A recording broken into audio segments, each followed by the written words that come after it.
பூர்விகா ஆசை சீரியல்ல அடுத்து வர எபிசோட்ல என்ன மாதிரியான ட்விஸ்ட் எல்லாம் இருக்க போகுதுங்கிறத இந்த வீடியோவில் பார்க்கலாம். முத்து மீனா 2 பேரும் உட்காந்து பேசிட்டு இருக்காங்க.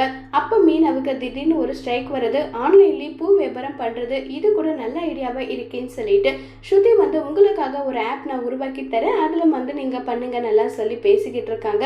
கரெக்டா அந்த நேரம் பார்த்து விஜயா வர என்ன என்ன பேசிட்டு இருக்கீங்க நீங்கன்னு சொல்லி கேட்டதும் மீனா அடுத்த கட்ட வளர்ச்சியா உருவாக்க போறா, அடுத்ததா ஆன்லைன்லயே அவ பிசினஸ் பண்ண போறான்னு சொன்னதும் இதை பார்த்ததும் விஜயா பூ கட்டுறவ கூட பணக்காரி ஆயிடுவா போல, ஆனா இங்க ஒருத்தி மலேசியாக்காரின்னு சொல்லிட்டு சும்மா மூஞ்சிக்கு சாயத்தை மட்டுமே பூசிட்டு இருக்கா, இவெல்லாம் என்னத்த பணத்தை சமாளிச்சு இவெல்லாம் என்ன பண்ண போறாளோன்றாங்க.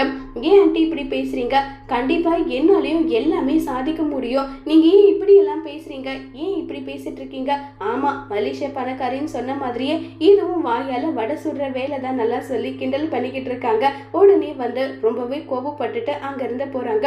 இப்ப ரவி கிட்ட ஸ்ருதி இங்க பாரு ரவி, இல்லனா என்னுடைய வேலை என்ன அப்படியே நின்றுட போகுதா, அதெல்லாம் ஒண்ணும் கிடையாது, எனக்கு நீ வரலனாலும் சந்தோஷம் தான் சொன்னதும் சரி அப்படியே இருக்கட்டும் சொல்லிட்டு 2 பேரும் ஆர்குமெண்ட் பண்ணிட்டு இருக்காங்க. கரெக்டா அந்த நேரத்துல இப்ப விஜய் எதுக்காக 2 பேரும் இப்படி சண்டை போட்டுட்டு இருக்கீங்க, ஏண்டா ரவி அவ உனக்காக ஹோட்டல் ஆரம்பிச்சிருக்கா, அதுல நீ வேலை பார்க்கலாம் இல்லைன்றாங்க. அதெல்லாம் என்னால முடியாத இதுல நீங்க என்ன ஃபோர்ஸ் பண்ணாதீங்கன்னு சொல்லிட்டு சொல்றாங்க. ஏண்டா இப்படி பண்ணிட்டு இருக்க, வேற என்ன பண்ண சொல்ற, என்னால முடியாதுன்னா முடியாதுதான் சொல்லி சொன்னதும் இதை கேட்டு ரொம்பவே வருத்தப்பட்டு ஃபீல் பண்ணிட்டு அங்க இருந்து கிளம்பி போயிடுறாங்க. ஸ்ருதி நீ எதுக்காக அந்த மீனாவுக்கெல்லாம் இப்படி ஹெல்ப் பண்ணிட்டு இருக்க, மீனா முன்னேறணும்னு ஆசைப்படுறாங்க, அவங்களுக்காக ஹெல்ப் பண்றதுல எந்த ஒரு தப்பும் இல்லைன்றதான் எனக்கு தோணுது, இதுல உங்களுக்கு என்ன பிரச்சனை ஆன்டின்னு சொல்லி சொன்னதும் நம்ம சொல்றத கேட்க மாட்டான், நம்ம வேற வழியில போயிட்டு ஏதாவது பேசி பார்க்கலாமான்னு சொல்லிட்டு முடிவு பண்றாங்க. முடிவு பண்ணிட்டு இதுவும் ஒர்க் அவுட் ஆகலன்றத தெரிஞ்சுக்கிட்டு சரி நம்ம இவெல்லாம் நம்ம சொல்றத கேட்க மாட்டா, எதுக்காக இவகிட்ட வீணா பேசிக்கிட்டுன்னு சொல்லி அங்க இருந்து கிளம்பி போயிடுறாங்க.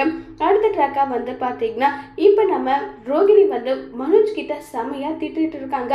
ஏன் மனோஜ் அவங்க அவ்வளவு பேசிட்டு போறாங்க, ஒரு வார்த்தையாவது நீ எனக்கு சப்போர்ட் பண்ணி பேசினியா, ஏன் மனோஜ் என்னை பார்த்தா உனக்கு எப்படி தெரியுதுன்றாங்க, நீ சாதிக்கிற மாதிரி ஏதாவது ஒண்ணு மீனா மாதிரி பண்ண, உடனே உனக்கு சப்போர்ட் பண்ணி நான் பேசுறேன்னு சொன்னதும் உன்னால திருத்த முடியாதுன்னு சொல்லிட்டு ரொம்பவே கோவமா அங்க இருந்து கிளம்பி போயிடுறாங்க ரோகிணி. ரோகிணி ஒரு பக்கம் ரொம்பவே வருத்தத்துல இருக்காங்க. இப்ப மீனாவோட தொழிலை கெடுக்கிறதுக்கு ரோகிணி அடுத்த கட்ட வேலையா என்ன செய்ய போறாங்கிறத வரப்போற எபிசோட்ல வெயிட் பண்ணி பார்க்கலாம். தேங்க்யூ.